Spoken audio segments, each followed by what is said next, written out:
Entry ಆದಾಗ Covid. So ಅವಾಗ ನಮ್ಗೆ ಅವಕಾಶಗಳು ಬರಲಿಲ್ಲ. ಒಂದು ಯೂಟ್ಯೂಬ್ ಕಂಟೆಂಟ್ ಇಂದ ಮೆಚ್ಚೋದಿದೆಯಲ್ಲ, ಅದು ಭಾರಿ ಕಷ್ಟ. ನಮ್ಮ ಸುತ್ತಮುತ್ತ ನಡೀತಾ ಇರೋ ಘಟನೆಗಳೇ ಇದು ನಿಮ್ಗೆ ಅನ್ಸ್ತದೆ. ಸೊ ಅವಾಗ ನಿಮ್ಗೆ ಏನ್ ಅನ್ಸ್ತದೆ, ಖುಷಿ ಆಗುತ್ತೆ ನೋಡಕ್ಕೆ. ಜನಗಳು ನಮ್ಗೆ ಪ್ರೀತಿ ಕೊಡ್ತಾರಲ್ಲ, ಅದು ನನ್ಗೆ ತುಂಬಾ ಖುಷಿ ಆಗುತ್ತೆ. ಈಗ ಗೌರವ್ ಏನೋ ಆಕ್ಟ್ ಮಾಡ್ತಾ ಇದ್ದಾನೆ, ಶಾರ್ಟ್ ಫಿಲಮ್ ಅಲ್ಲಿ ಮಾಡಿದ್ದಾನೆ ಅಂದ್ರೆ ಏನೋ ಒಂದು ಎಕ್ಸ್ಪೆಕ್ಟೇಷನ್ ಇರುತ್ತೆ.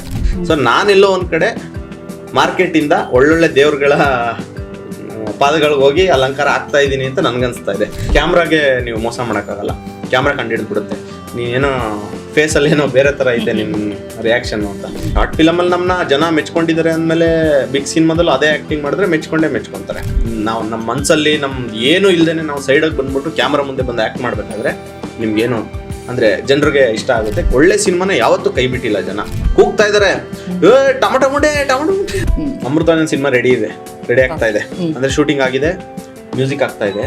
ಅದು ಸಿನಿಮಾ ರಿಲೀಸ್ ಆದಮೇಲೆ ನೀವೇನು ಎಕ್ಸ್ಪೆಕ್ಟ್ ಮಾಡಿದ್ದೀರಾ ಶಾರ್ಟ್ ಫಿಲಮಲ್ಲಿ ಅದ್ರ 10 ಪಟ್ಟು ಸೀನ್ಗಳು ಇದೆ. ಮಾಡ್ಬಿಟ್ಟಿದ್ದೀನಿ, ಗೆದ್ಬಿಟ್ಟಿದ್ದೀನಿ ಅಂತ ನಾನು ಅನ್ಕೊಳ್ಳಲ್ಲ. ಆ ದಾರಿಲಿ ಇದ್ದೀವಿ ಅಂತ ನಾನು ಅನ್ಕೊಂತೀನಿ.